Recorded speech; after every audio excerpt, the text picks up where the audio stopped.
മീനാക്ഷി, ജോലിയൊക്കെ എങ്ങനെയുണ്ട്? ബുദ്ധിമുട്ടൊന്നുമില്ലല്ലോ? ബുദ്ധിമുട്ടാതെ ജീവിക്കാൻ പറ്റുമോ മാഷേ? വീട്ടിൽ ചെലവിന് കാശുണ്ടായിരുന്നെങ്കിൽ ഞാൻ ഈ പണിക്ക് വരുമോ? അല്ല, ഒരു ജോലിക്കാരിയെ വയ്ക്കണമെന്ന് സുലോചന പറഞ്ഞപ്പോ എനിക്കൊട്ടും താല്പര്യമില്ലായിരുന്നു. പക്ഷേ മീനാക്ഷിയെ കണ്ടപ്പോ എനിക്ക് തോന്നി അത് ആവശ്യമാണെന്ന്. ഞാനൊരു കാര്യം പറഞ്ഞ ആരോടെങ്കിലും പറയോ? പറയണെങ്കി പറയാം. പറയരുത്.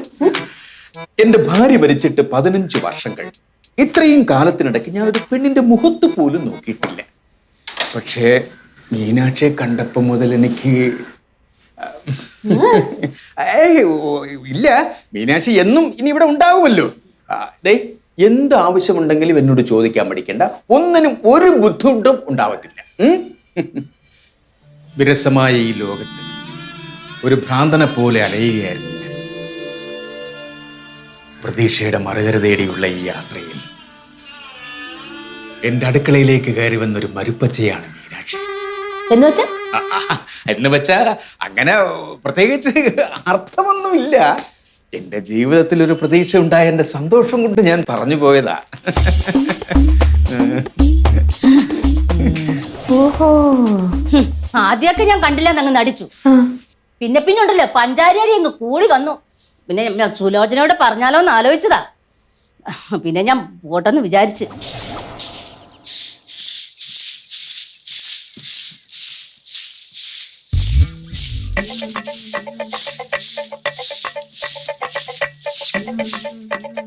മീനാക്ഷി തിരക്കിലാണോ? എന്താ മാഷേ? അതൊക്കെ അവിടെ ഇടും. ഇങ്ങോട്ട് വന്നിരിക്കും. നമ്മൾ രണ്ടുപേരും മാത്രമേ ഇവിടെയുള്ളൂ. സുലോചനയും ഓമനക്കുട്ടനും പുറത്ത് എവിടെയോ പോയിരിക്കുകയാണ്. ഇപ്പതേ ഒരു തടസ്സവുമില്ല, നമ്മൾ രണ്ടുപേരും മാത്രം. അതിനെന്താ? അതിനെന്താണെന്ന് ഇതൊക്കെ ഞാൻ പറഞ്ഞു എന്നിട്ട് വേണം അറിയാൻ. ദേ, വിജനമായ ഈ വീട്ടിൽ, കട്ടുറുമ്പുകളില്ലാത്ത ഈ സാഹചര്യത്തിൽ ഹൃദയങ്ങൾ കൈമാറാൻ ഈശ്വരൻ കൊണ്ടുതന്ന അവസരം നമ്മളായിട്ട് പാഴാക്കണോ മീനാക്ഷി? ഈശ്വരനായിട്ട് കൊണ്ടുതന്ന സാഹചര്യം നമ്മൾ ഒരിക്കലും പാഴാക്കരുത്. ഞാൻ എന്ത് വേണോന്നാ മാഷ് പറയുന്നേ? ഒന്നും അറിയാത്ത പോലെ. ഞാൻ ഇത്രയൊക്കെ പറഞ്ഞിട്ട് ഒന്നും മനസ്സിലാകാത്തത് പോലെ നിൽക്കുന്നു കള്ളി. നോക്കൂ, ദേ നമ്മൾ ഈ വീട്ടിൽ ഒറ്റയ്ക്കാണ്. അയ്യോ, ഓമനക്കുട്ടി സാർ വന്നു. ഞാൻ പോട്ടെ. ഒരെണ്ണത്തിനും സമ്മതിക്കില്ല, ഒരു കാര്യവും ചെയ്യാൻ സമ്മതിക്കില്ല. എന്തെങ്കിലും ഒരു കാര്യം ചെയ്യാൻ പറഞ്ഞ് തടസ്സമാറ്റി വരും. ഇവന് ചാക്കാലയില്ലേ? എന്തൊക്കെ പ്രതീക്ഷകളായിരുന്നു. അയ്യോ,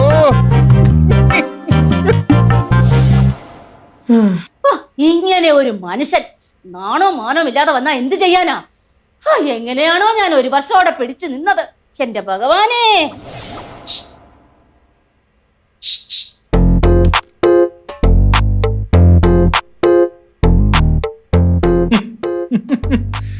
മീനാക്ഷി വലിയ ജോലി തിരക്കിലാണെന്ന് തോന്നുന്നു.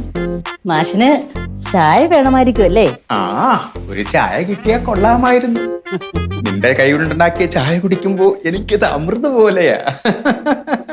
ഓരോ ചായ കുടിക്കും തോറും ഓരോ വയസ്സ് കുറഞ്ഞു കുറഞ്ഞു വരികയാ. ഓഹോ, ഇങ്ങനെ പോയാൽ താമസിയാതെ മാഷിനെ നിക്കറിട്ട് കാണേണ്ടി വരുമായിരിക്കും. ഓ, നിന്റെ ഈ തമാശ, നിന്റെ ഈ തമാശയാണ് എനിക്ക് കൂടുതൽ ഇഷ്ടപ്പെട്ടത്. ഇതുപോലൊരു തമാശ പറയുന്ന പെണ്ണിനെ ഞാൻ എന്റെ ജീവിതത്തിൽ കണ്ടിട്ടില്ല. മാഷ് അപ്പുറത്ത് പോയിരിക്കും, ഞാൻ ചായ ഇട്ടിട്ട് അങ്ങോട്ട് വരാം. അല്ല പക്ഷെ ചായയിലും മധുരം വേണ്ടി വരുമോ? മീനാക്ഷി ഉണ്ടാക്കുന്ന ചായയിൽ എന്തിനാ മധുരം? നീ തന്നെ ഒരു മധുരമല്ലേ? വേഗം ചായ എടുക്ക്, ഞാൻ അപ്പുറത്ത് കാത്തിരിക്കും. ചെല്ല് ചെല്ല്.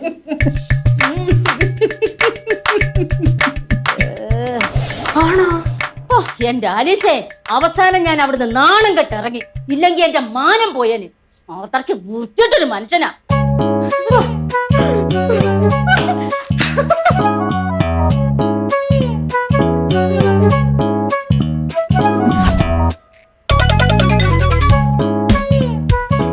മീനാക്ഷി, സുഖം തന്നെയാണല്ലേ?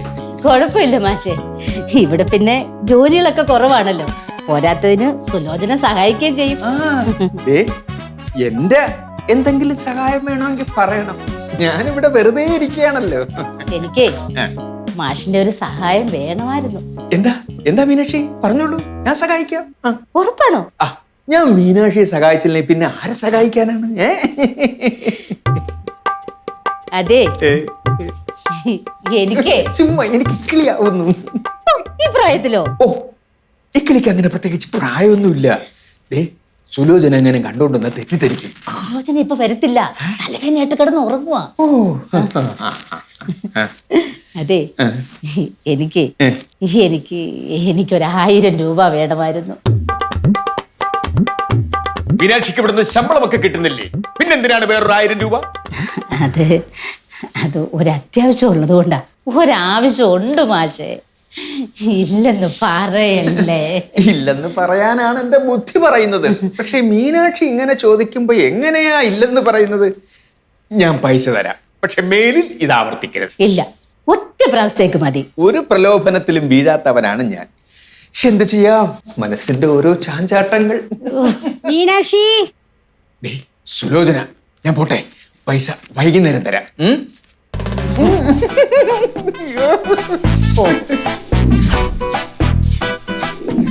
മാഷേ, എനിക്ക് മാഷിന്റെ ഒരു സഹായം വേണമായിരുന്നു. കഴിഞ്ഞ തവണ ഞാനൊന്ന് സഹായിച്ചായിരുന്നു, അതിന്റെ 1000 രൂപ ഇതുവരെ കിട്ടിയില്ല. എന്താ മാഷേ, മാഷിനെ പോലുള്ളൊരു 1000 രൂപയുടെ കണക്കൊക്കെ പറയുന്നത് മോശമല്ലേ മാഷേ? 1000 രൂപയുടെ അല്ല, 1 രൂപയുടെ കണക്ക് പോലും ഞാൻ പറയും. സത്യം പറഞ്ഞ മാഷ് ദേഷ്യപ്പെടുന്ന കാണുമ്പോ ഭയങ്കര സൗന്ദര്യമാ. ഇങ്ങോട്ട് നോക്ക്, ഓരോ ദിവസവും ഞാനിവിടെ ഓടി വരുന്നത് എന്തിനാണെന്നറിയാവോ? മാഷിനെ കാണാൻ വേണ്ടിയാ.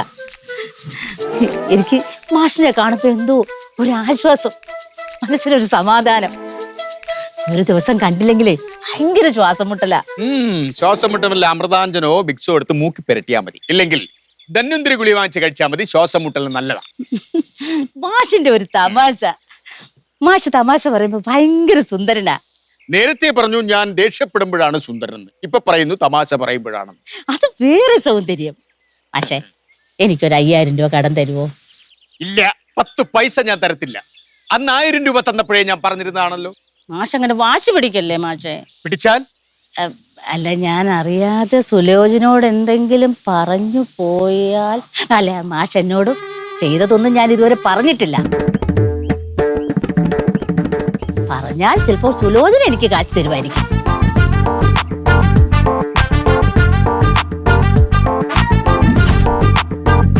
ഇപ്പൊ മീനാക്ഷി പറഞ്ഞേക്കേണ്ട കാര്യം എന്താ? ഇതൊക്കെ അച്ഛന്റെ വെറുതെ തോന്നല. ഞാൻ അങ്ങനെ ഒരു കാര്യവും വെറുതെ പറയാറില്ല. ഞാൻ പറയുന്നതിൽ എന്തെങ്കിലും കാര്യമുണ്ടാവും. നാളെ മുതൽ ഇവിടെ ജോലിക്കാരിയില്ല. എന്ന് പറഞ്ഞാൽ എങ്ങനെ അച്ഛാ? ചുമ്മാ പറയുന്നതിനൊരു കാരണമൊക്കെ വേണ്ടേ? പറയാം. ജോലിക്കാരി വന്നത് മുതൽ ഈ സുലോചന ഈ വീട്ടിൽ ഒരു ജോലിയും ചെയ്യുന്നില്ല. ആണെങ്കിൽ പിന്നെ ശരീരമനങ്ങി ഒന്നും ചെയ്യത്തില്ലല്ലോ. ഇങ്ങനെ രണ്ടുപേരും ഒരു ജോലി ഈ വീട്ടിൽ ചെയ്യാറുന്ന അത് ശരിയാവത്തില്ല. മാത്രമല്ല, ജോലിക്കാർക്ക് കൊടുക്കാൻ എൻ്റെ കയ്യിൽ പൈസയില്ല. നിങ്ങൾക്ക് നിർബന്ധമാണെങ്കിൽ നിങ്ങൾ ശമ്പളം കൊടുത്ത് ആളെ വെച്ചോളൂ. നാളെ മുതൽ ഞാൻ 10 പൈസ തരത്തില്ല. പിന്നെ അങ്ങനെ തോന്നുമ്പോ എന്നെ പിരിച്ചുവിടാനൊന്നും പറ്റത്തില്ല. ഇവിടുന്ന് പോയാൽ ഞാൻ എങ്ങനെ ജീവിക്കും? നീ എങ്ങനെ ജീവിക്കും എന്നുള്ളത് എന്റെ ഉത്തരവാദിത്വമല്ല. നീ ഇവിടെ ജോലി ചെയ്ത് കൃത്യമായിട്ട് നിനക്ക് ശമ്പളം തന്നിട്ടുണ്ട്. പിന്നെ പിരിച്ചുവിടാൻ പറ്റില്ല എന്ന് പറയുന്നത് സർക്കാർ ജോലിയൊന്നുമില്ല. അതെ, ഞാൻ ഇവിടുന്ന് പോണെങ്കിൽ എനിക്ക് നഷ്ടപരിഹാരം തരണം. നഷ്ടപരിഹാരം? അതെ. എന്തിന്റെ നഷ്ടപരിഹാരം? എന്റെ മാനം നഷ്ടപ്പെട്ടതിന്റെ പരിഹാരം. മാനം നഷ്ടപ്പെട്ടു? അതപ്പോ?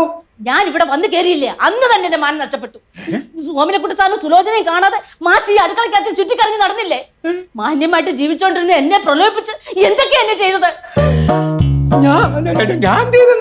അത് സുലോചനയോട് പറഞ്ഞാൽ മതി. സ്വന്തം അച്ഛന്റെ കയ്യിലിരിപ്പേ മോളോട് അറിയട്ടെ. മാഷ് പറഞ്ഞതും ചെയ്തതും ഒക്കെ ഞാൻ മോളോട് പറഞ്ഞു കൊടുക്കും.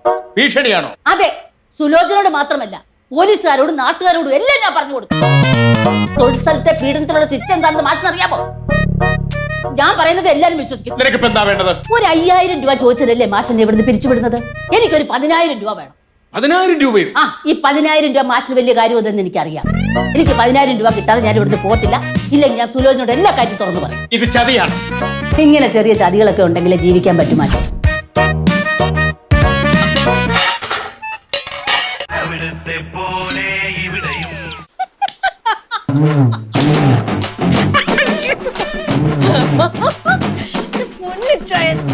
സന്തോഷം കൊണ്ട് ഇരിക്കാൻ പറ്റുന്നില്ലേ ചായ?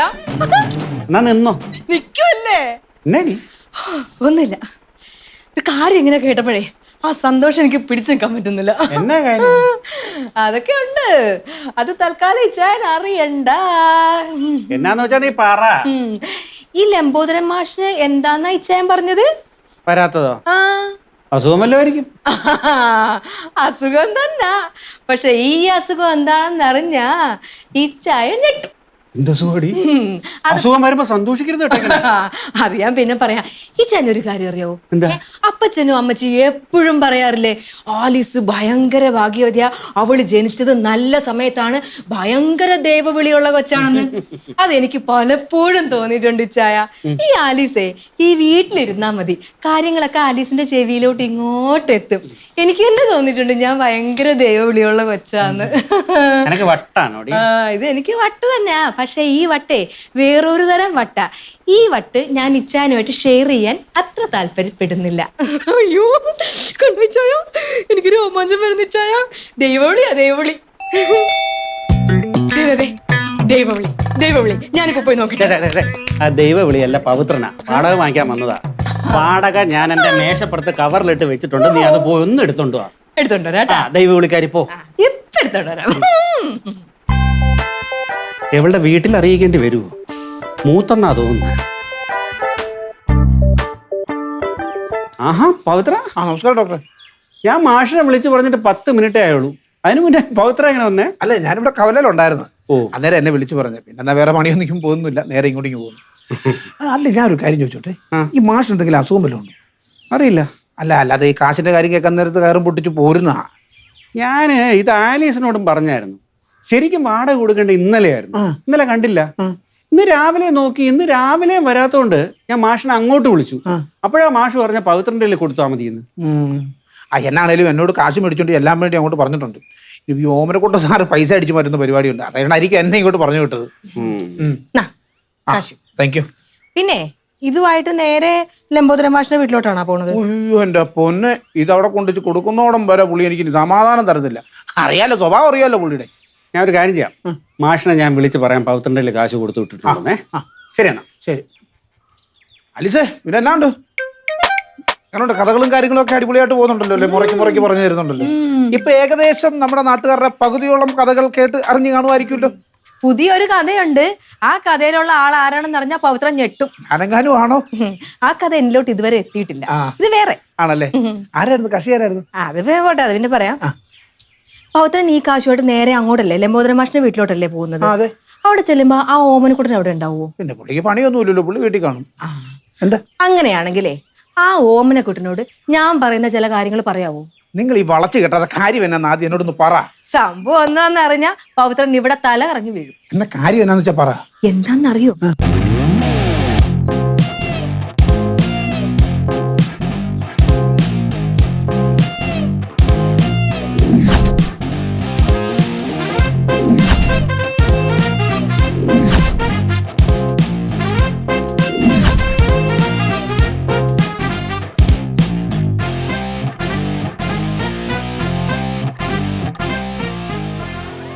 ഭഗവാനേ, ഈ മാസം ആള് കൊള്ളാമല്ലോ.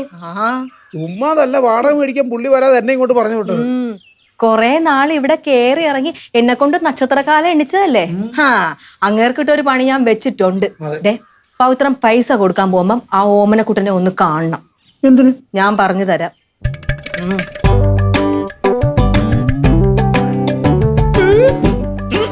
വരാന്ന് പറഞ്ഞിട്ട് ചേട്ടൻ വരാതിരുന്നാലോ വരാതിരുന്നാലോ.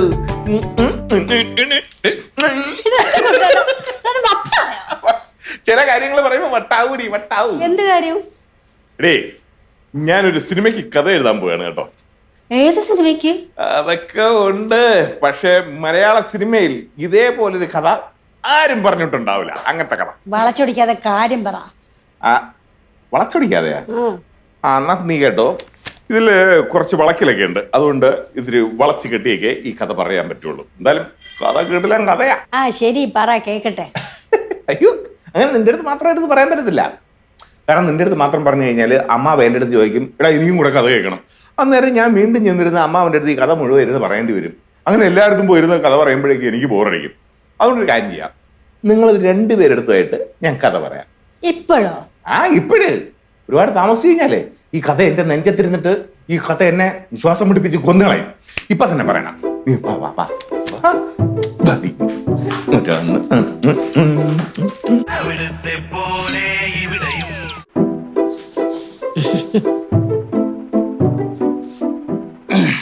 ആ അമ്മാവാ, ഞാനൊരു സിനിമയുടെ കഥ എഴുതാൻ തീരുമാനിച്ചു. അടുത്ത അഭ്യാസവുമായി ഇറങ്ങിയിരിക്കുക. നിന്റെ ഉദ്ദേശം എനിക്ക് മനസ്സിലായി. നീ എഴുതുന്ന കഥയാവുകൊണ്ട് പ്രൊഡ്യൂസറെ കിട്ടത്തില്ല. അപ്പൊ നീ എൻ്റെ അടുത്ത് വന്ന് പറയും, അമ്മാവ ഇതൊന്ന് പ്രൊഡ്യൂസ് ചെയ്യണം, ലാഭകരമായ ബിസിനസ് ആണ്. അങ്ങനെ നീ പറയുമ്പോൾ ഞാൻ പറയാൻ പോകുന്ന മറുപടി ഇപ്പോഴേ അങ്ങ് പറഞ്ഞേക്കാം. നടക്കില്ല, 10 പൈസ ഞാൻ തരത്തില്ല. എന്തോന്നാ അമ്മാവ ഇത്? അമ്മാവ ഈ കഥയ്ക്ക് അമ്മാവന്റെ 5 പൈസ ഇല്ലാതെ തന്നെ പ്രൊഡ്യൂസറെ കിട്ടും. അത്രയ്ക്ക് നല്ല സൂപ്പർ കഥയായത്. എന്ത് കഥയാ കുട്ടേട്ടാ? ലവ് സ്റ്റോറിയാ അതോ ആക്ഷനോ സെന്റിമെന്റ്സോ? അങ്ങനെയൊന്നുമില്ല. കഥ തുടങ്ങുന്നത് ഒരു ഇതാണ്, കോമഡിയിലാണ് തുടങ്ങുന്നത്. പിന്നെ ഇത് കോമഡി മാറിയിട്ട് ലവ് ട്രാക്കിലേക്ക് പോകും. പിന്നെ അവിടെ നിന്ന് ലവ് ട്രാക്കിന്ന് പിന്നെ ഒരു കട്ട ആക്ഷനിലേക്ക് ഇത് മാറും. പക്ഷെ ക്ലൈമാക്സിൽ അന്യായ സെന്റിമെന്റ്സാ. സൂപ്പർ കഥയാ. 100 ദിവസം ഉറപ്പായിട്ട് ഇത് ഓടും. എനിക്കത് ഉറപ്പാ. അതിനു മുമ്പ് ഇവൻ 100 ദിവസം ഓടാൻ നോക്കിക്കൊള്ളണം. അമ്മാ ചുമ്മാ ഇരുന്ന് അർപ്പിക്കാതെ ഈ കഥ ഒന്ന് കേട്ടു നോക്കും.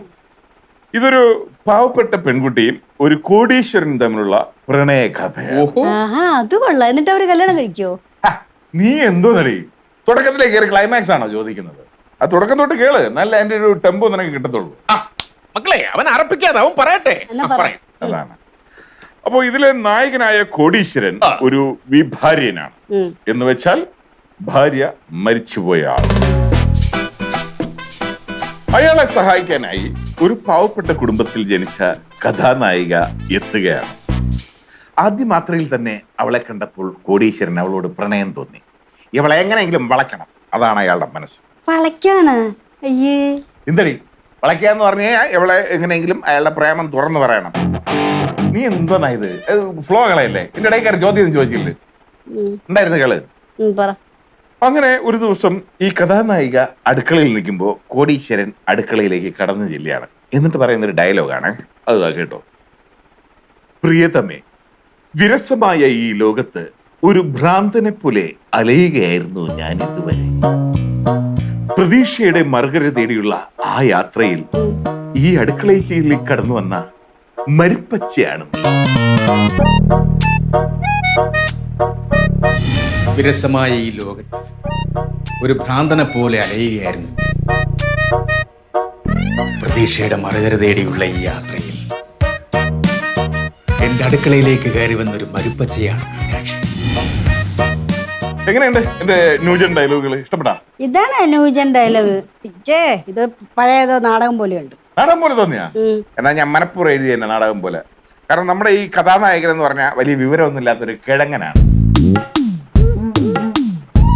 അതുകൊണ്ടാണ്. അങ്ങനെയാണെങ്കിൽ ഈ ന്യൂജൻ സിനിമ കാണുകയില്ല, സീരിയലൊന്നും കാണൂല. അതുകൊണ്ട് അങ്ങനെ ഇതൊന്നും അറിഞ്ഞൂടാ. പഴയ നാടകങ്ങളുടെ ഡയലോഗേ ഈ നായകൻ അറിയാവൂ.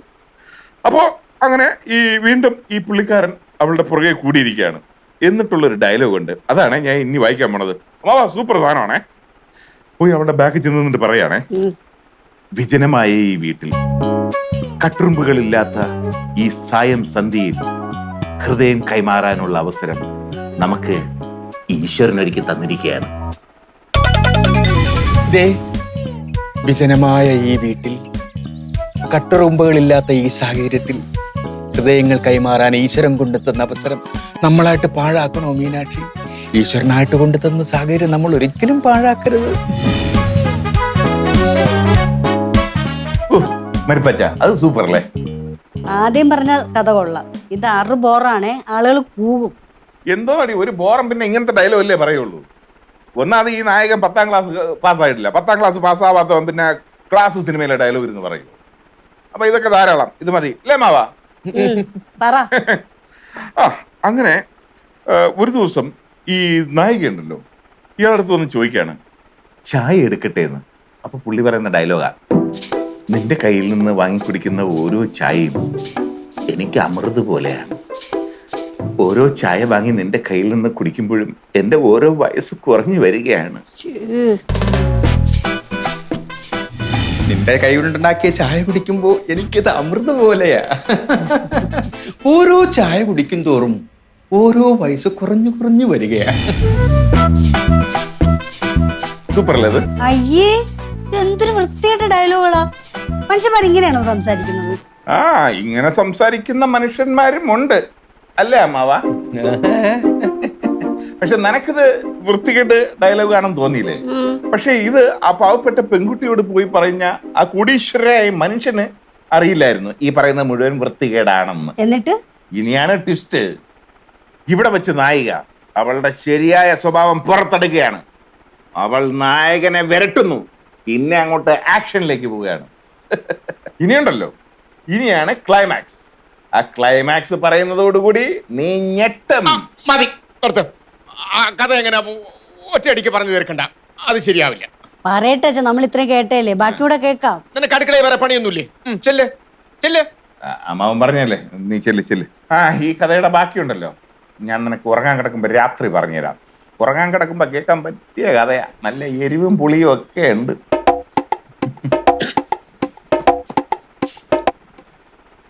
അമ്മാവാ, അപ്പൊ അമ്മാവന്റെ അഭിപ്രായം എങ്ങനെയാണ്? നല്ല കഥയല്ലേ? ഓമനക്കുട്ട, ഓ, രാവിലെ നീ എന്തോ ബിസിനസ് ചെയ്യണമെന്ന് പറഞ്ഞല്ലോ. എന്താ ബിസിനസ്? നല്ല ലാഭം കിട്ടുന്ന ബിസിനസ് ആണോ? പിന്നെ നല്ല ലാഭം കിട്ടുന്ന ബിസിനസ് ആയിരുന്നു. പക്ഷെ അതിനേക്കാളും ലാഭം ഈ കഥയിൽ കിട്ടും മാമ. സിനിമ കഥയൊക്കെ വിട്, എന്തെങ്കിലും ബിസിനസ് ചെയ്ത് ജീവിക്ക്. കാശ് ഞാൻ തരാം. അമ്മാവൻ തരുവോ? തീർച്ചയായിട്ടും. 2 ലക്ഷം രൂപയാണ്.